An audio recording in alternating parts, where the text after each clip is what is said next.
Welcome to learners friendly. HSCക്ക് ഇനിയും പഠിച്ചു തുടങ്ങാത്തവരാണോ? എങ്ങനെ പഠിക്കണം, ഏത് പോർഷൻസ് മുതൽ പഠിക്കണം, ഇനി ഈ പഠിച്ച പോർഷൻസിൽ തന്നെ എന്തൊക്കെ ചോദ്യങ്ങളാണ് വരാൻ സാധ്യതയുള്ളത്, മുൻ വർഷങ്ങളിൽ എന്തൊക്കെ കാര്യങ്ങളാണ് ചോദിച്ചിട്ടുള്ളത്, ഇങ്ങനെയൊക്കെ കൃത്യമായി പറഞ്ഞു തരാനും പഠിക്കാൻ വേണ്ടി മോട്ടിവേറ്റ് ചെയ്യാനും നിങ്ങൾ പഠിച്ചു കഴിഞ്ഞു ഇനി എന്താണ് പഠിക്കേണ്ടത് എന്നൊക്കെ പറഞ്ഞു തരാനും ഒരു പേഴ്സണൽ മെന്റർ സപ്പോർട്ട് കൂടി പഠിക്കാൻ പറ്റുവാണെങ്കിൽ നന്നായിരുന്നു.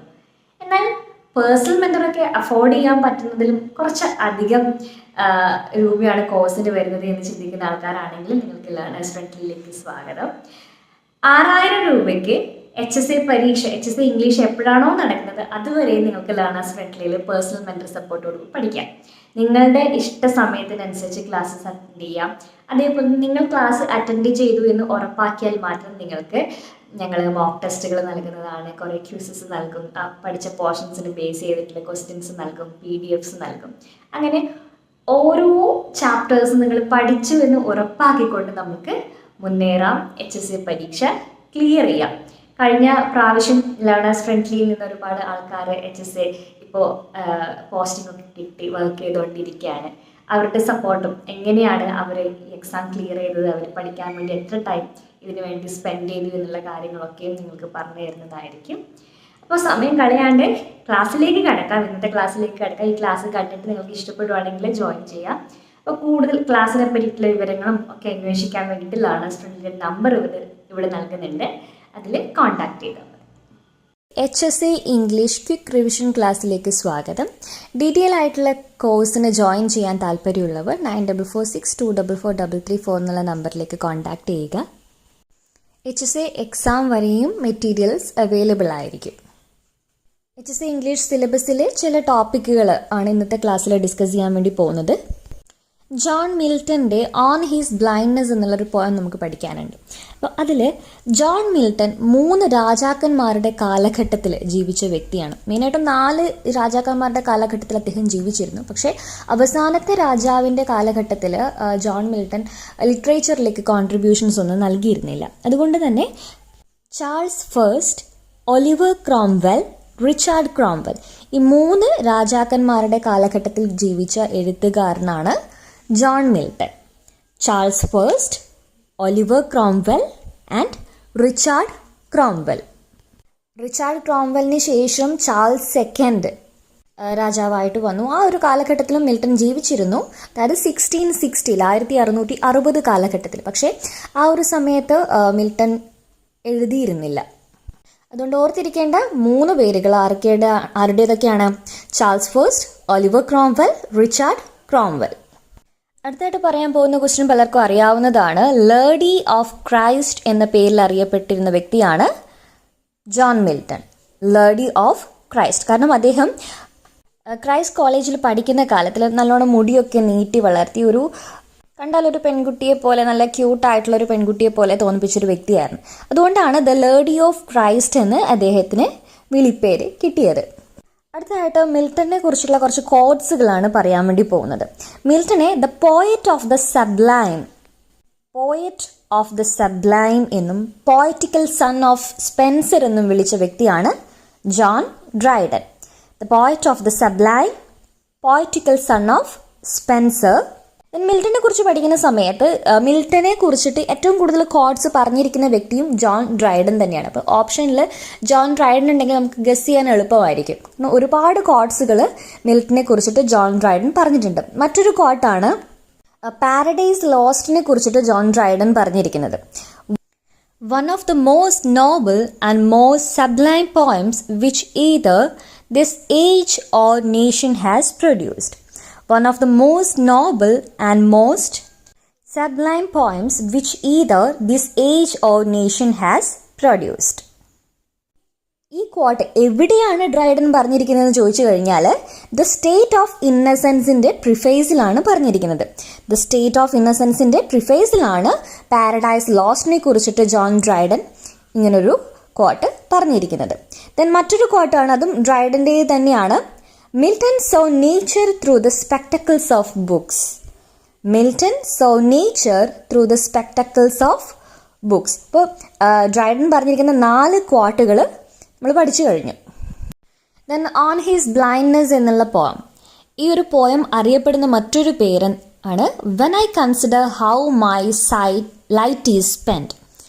When I consider how my light is spend. ഇത് ഓൺ ഹിസ് ബ്ലൈൻഡ്നെസ് എന്നുള്ള സോണറ്റിൻ്റെ ഫസ്റ്റ് ലൈനും കൂടിയാണ്. സോ ആ ഒരു പേരിലും കൂടി ഈ സോണറ്റ് അറിയപ്പെടുന്നുണ്ട്. അതേപോലെ തന്നെ ഇത് സോണറ്റ് 19 ആണ്. അപ്പോൾ ഓൺ ഹിസ് ബ്ലൈൻഡ്നെസ് എന്നുള്ള ആ ഒരു ടൈറ്റിൽ എടുക്കുകയാണെങ്കിൽ 3 കാര്യങ്ങൾ ഓർത്ത് വെക്കണം. When I consider how my light is spent എന്നും സോണറ്റ് 19 എന്നും അറിയപ്പെടുന്ന പോയമാണ് ഓൺ ഹിസ് ബ്ലൈൻഡ്നെസ്. സിലബസിലെ പാർട്ട് ബിയിലെ സെക്കൻഡ് മൊഡ്യൂളിലെ പോയട്രി എന്നുള്ള സെക്ഷനിലാണ് ഓൺ ഹിസ് ബ്ലൈൻഡ്നെസ് ഇൻക്ലൂഡ് ചെയ്തിരിക്കുന്നത്. 23 പോയംസ് ആണ് മൊഡ്യൂൾ 2 പഠിക്കാനായിട്ടുള്ളത്. സോണറ്റ് എന്ന് പറഞ്ഞാൽ എല്ലാവർക്കും അറിയാലോ, 14 വരികളിലായിട്ട് എഴുതുന്ന പോയട്രിക്കൽ ഫോമാണ് സോണറ്റ് എന്ന് പറയുന്നത്. സോ ഈ ഓൺ ഹിസ് ബ്ലൈൻഡ്നെസ് എന്നുള്ള സോണറ്റ് പെട്രാർക്കൻ ഫോമിലാണ് എഴുതിയിരിക്കുന്നത്. പെട്രാർക്കൻ ഫോം, ഇതിൻ്റെ റൈം സ്കീം എന്ന് പറയുന്നത് ABBA ABBA CDE CDE. Octave and sestet എന്നുള്ള ഫോമിലേക്കാണ് ഇത് തിരിച്ചിരിക്കുന്നത്. 8 വരികളും പിന്നീട് 6 വരികളും ചേർത്തിട്ട്. ഒക്ടേവ് എന്ന് വെച്ച് കഴിഞ്ഞാൽ 8 വരികളാണ്, സെസ്റ്ററ്റ് എന്ന് വെച്ച് കഴിഞ്ഞാൽ 6 വരികളുടെ കൂട്ടമാണ്. അപ്പോൾ അയാംബിക് പെൻഡാമീറ്ററിലെ പെട്രാർക്കൻ ഫോമിലാണ് ഓൺ ഹിസ് ബ്ലൈൻഡ്നെസ് എഴുതിയിരിക്കുന്നത്. ഇതിൻ്റെ rhyme scheme ABBA ABBA CDE CDE. Then octave and sestet എന്നുള്ള ടേംസ് ഓർത്ത് വയ്ക്കുക. ഓൺ ഹിസ് ബ്ലൈൻഡ്നെസ് മിൽട്ടൻ്റെ ഒരു ഓട്ടോബയോഗ്രഫിക്കൽ ആയിട്ട് എഴുതിയിരിക്കുന്ന പോയാണ്. കാരണം മിൽട്ടന് തൻ്റെ കാഴ്ച ശക്തി നഷ്ടപ്പെട്ടതിന് ശേഷം അദ്ദേഹം എഴുതിയിരിക്കുന്ന വർക്കാണ് ഓൺ ഹിസ് ബ്ലൈൻഡ്നെസ്. അവിടെ ഹിസ് എന്ന് സൂചിപ്പിക്കുന്ന ആരെയാണ്? മിൽട്ടനെ തന്നെയാണ് സൂചിപ്പിക്കുന്നത്. 1673 പോയംസിലാണ് ഓൺ ഹിസ് ബ്ലൈൻഡ്നെസ് ആദ്യമായിട്ട് പബ്ലിഷ് ചെയ്തിരിക്കുന്നത്. മിൽട്ടൻ്റെ 1673 പോയംസ് എന്നുള്ള കളക്ഷനിലാണ് ഓൺ ഹിസ് ബ്ലൈൻഡ്നെസ് പബ്ലിഷ് ചെയ്തിരിക്കുന്നത്.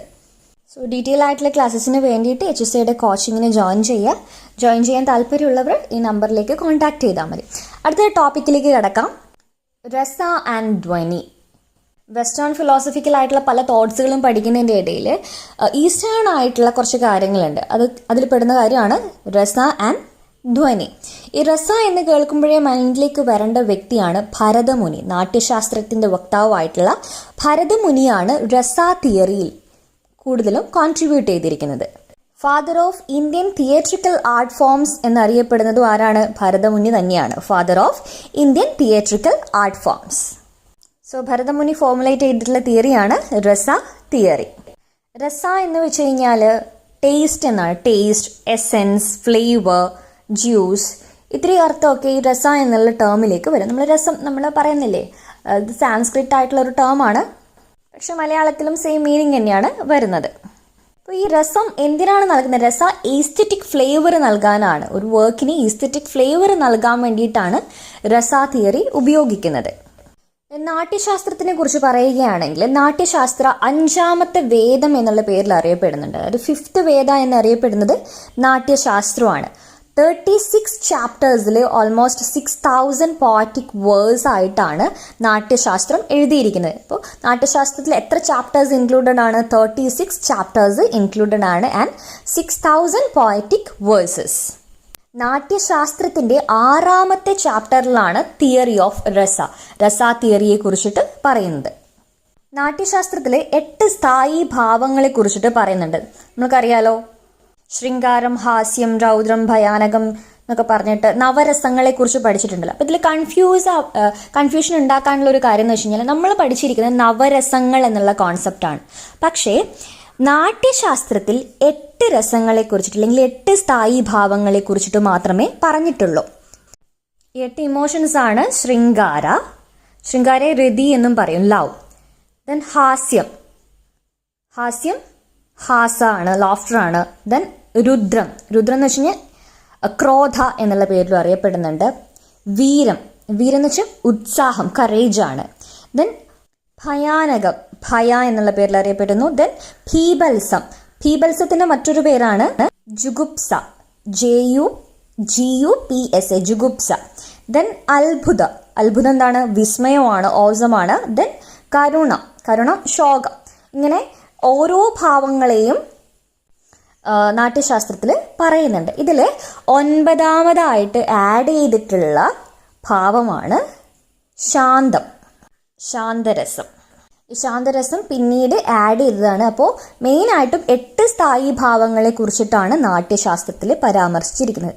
പെട്ടെന്ന് മനസ്സിലേക്ക് നവരസങ്ങൾ എന്ന് കയറി വരാൻ പാടില്ല. ഈ ശാന്തരസം ആരാണ് ആഡ് ചെയ്തിരിക്കുന്നത്? നാട്യശാസ്ത്രത്തിൻ്റെ ഒരു കമൻട്രി ആയിട്ട് അഭിനവ ഗുപ്തനാണ് ശാന്തരസം ആഡ് ചെയ്തിരിക്കുന്നത്. അഭിനവ ഗുപ്ത. ഇനി ധ്വനിയെക്കുറിച്ച് പറയുകയാണെങ്കിൽ നാട്യശാസ്ത്രം അല്ലെങ്കിൽ രസ തിയറി ഭരതമുനിയുടേതാണെങ്കിൽ ധ്വനി ആനന്ദവർദ്ധനൻ്റേതാണ്. ആനന്ദവർദ്ധനൻ ഫോർമുലേറ്റ് ചെയ്തിട്ടുള്ള തിയറിയാണ് ധ്വനി തിയറി. ധ്വനി എന്നത് സോൾ ഓഫ് ദ പോയട്രി എന്ന് പറയാൻ പറ്റുന്ന ഒരു കാര്യമാണ്. സോൾ ഓഫ് പോയട്രി എന്ന് പറയാൻ പറ്റുന്ന ഒരു കാര്യമാണ് ധ്വനി. ഞാൻ റാൻഡമായിട്ട് കുറച്ച് കാര്യങ്ങൾ ഡിസ്കസ് ചെയ്യാം. Tradition and individual talent first publish ചെയ്തിരിക്കുന്നത് 1919 ദ ഈഗോയിസ്റ്റ് എന്നുള്ള മാഗസീനിലാണ് ട്രഡീഷൻ ആൻഡ് ഇൻഡിവിജ്വൽ ടാലൻറ്റ് ആദ്യമായി പബ്ലിഷ് ചെയ്തിരിക്കുന്നത്. 1919. മൈ ലാസ്റ്റ് ഡച്ചസ് എന്നുള്ള പോയത്തിൽ ഡച്ചസിൻ്റെ പോർട്രേറ്റ് വരയ്ക്കുന്ന വ്യക്തിയാണ് ഫ്ര പാൻഡോൾഫ്. PANDOLF. അദ്ദേഹം ഒരു ദിവസം ഉപയോഗിച്ചിട്ടാണ് ഈ പോർട്രേറ്റ് കംപ്ലീറ്റ് ചെയ്യുന്നത്. ഇതിൽ നിന്ന് തന്നെ 2 ചോദ്യങ്ങൾ ചോദിക്കാം. എന്താണ് പെയിൻറ്ററിൻ്റെ പേരും ചോദിക്കാം, അതേപോലെ തന്നെ ഹൗ മെനി ഡേയ്സ് എടുത്തു എന്നുള്ളതും ചോദിക്കാം. ഇപ്പോൾ ഫ്ര പാൻഡോൾഫ് ആണ് പെയിൻറ്റർ. ഒരു ദിവസം കൊണ്ടാണ് ഡച്ചസിൻ്റെ പോർട്രേറ്റ് കംപ്ലീറ്റ് ചെയ്തിരിക്കുന്നത്. ടുവേർഡ്സ് എ ഫെമിനിസ്റ്റ് ക്രിട്ടിക് എന്നുള്ള വർക്ക് പബ്ലിഷ് ചെയ്തിരിക്കുന്ന ഇയർ ആണ് 1979. Towards a feminist critic was published in 1979. So ഇന്നത്തെ 10 മിനിറ്റ് ക്വിക്ക് റിവിഷൻ ക്ലാസ് ഇവിടെ അവസാനിക്കുകയാണ്. കൂടുതൽ ക്ലാസ്സസിന് വേണ്ടിയിട്ട് ചാനൽ സബ്സ്ക്രൈബ് ചെയ്യുക. HSC ഇംഗ്ലീഷ് ഡീറ്റെയിൽഡ് കോഴ്സിന് ജോയിൻ ചെയ്യാൻ താല്പര്യമുള്ളവരാണെങ്കിൽ 9446244334 എന്നുള്ള നമ്പറിലേക്ക് കോൺടാക്ട് ചെയ്യുക.